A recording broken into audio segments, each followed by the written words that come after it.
En réaction aux déclarations du ministre Atangandi, l'honorable Jean-Michel Nietzsche a eu des mots très durs à son encontre, le qualifiant de clown et déclarant que les pitreries doivent être confinées dans les salles de spectacle.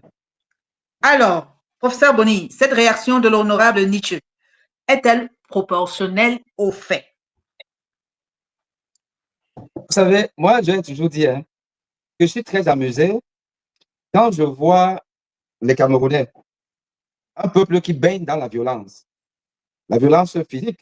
Et Emmanuel vient de nous lister une panoplie de faits violents où on tire sur un militant.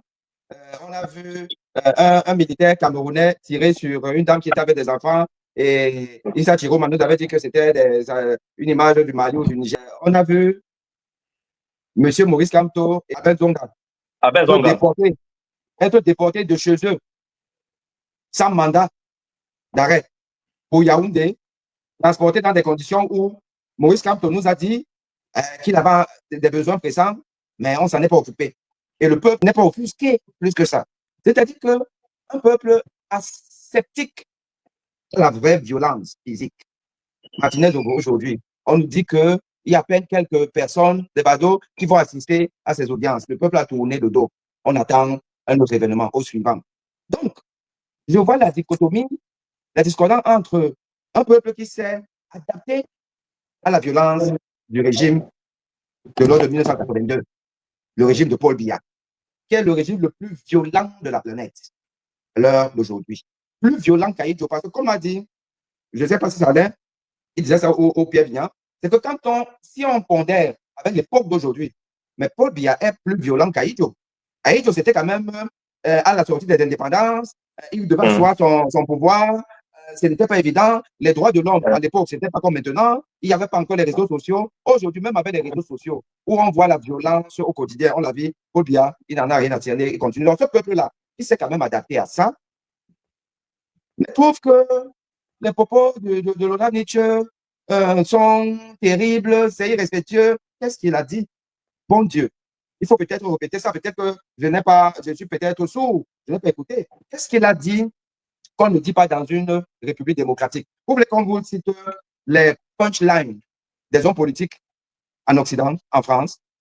Vous voulez Asselineau, le candidat à l'élection présidentielle, je crois qu'il s'appelle Georges, peut-être Asselineau, quand il fait une sortie à propos de l'envoi des troupes françaises en Ukraine, ce qui était le dada de Macron, Asselineau fait une sortie qui a été virale. Il a cité les membres du gouvernement de Macron. Il dit tel, il n'a pas d'enfant, l'autre, il n'a pas d'enfant, Macron, il n'a pas d'enfant, il n'a pas d'enfant, mais il va envoyer les enfants des autres en guerre. Enfin, c'est quoi? Parce que tous les gens qu'il a cités là, en même temps, il est en train de tacler le mouvement LGBT. Donc, non seulement, les LGBT, dans la loi française, c'est reconnu. Ils ont une activité sexuelle légale. Donc, non seulement, il insultait donc le président Macron d'être LGBT et ensuite de ne pas avoir d'enfant, ce qui est quand même quelque part une insulte. Mais ça a plus amusé le peuple français qu'autre chose. Mélenchon. Les punchlines de Mélenchon. Mélenchon serait déjà en prison depuis, ou bien il serait déjà zigouillé comme Martinez Logo. C'est-à-dire qu'en fait, le peuple camerounais doit s'habituer à la liberté d'expression. À partir du moment où tu n'es pas insultant, c'est-à-dire qu'une insulte qui tombe sous le coup de la loi, parce que l'insulte est bien définie dans la loi comme un acte délictueux. Mais quand tu as des termes qui ne relèvent pas de l'insulte, j'ai envie de dire que, franchement, qu'est-ce qu'on en a à foutre? Les gens ont toujours estimé que le professeur Bonnier, il est cru, il est violent, il est ceci. Non, je suis désolé, moi je suis juste un citoyen du monde. Qui quand c'est pas bon, on dit que c'est pas bon. Si tu triches à une élection, si tu ne publies pas une liste électorale alors que tu dois la publier, alors que la loi te l'impose, tu ne le fais pas, je suis désolé, tu es un bandit. Donc quand je vais dire que le président de la République est un bandit, on va dire, oh, il traite un magistrat. Vous imaginez M. Macron ne pas publier une liste électorale en France et qu'un homme public, une liste Macron, tu es un bandit. Vous pensez qu'on va parler d'outrage à chef d'État? Non. Les Camerounais doivent apprendre à être des démocrates. La démocratie, c'est aussi la liberté d'expression. Monsieur l'honorable Nietzsche, il a exprimé son sentiment avec ces mots, on est d'accord, on n'est pas d'accord, ça ne peut pas faire l'objet d'un débat, à mon avis. Et il faudrait justement que dans le même sens, on doit dire que quand aussi le charismatique va interpeller M. Maurice Kamto, ou alors Kopo va dire collègue, au lieu de dire professeur, oh non, il a dit collègue, est-ce que c'est ton collègue?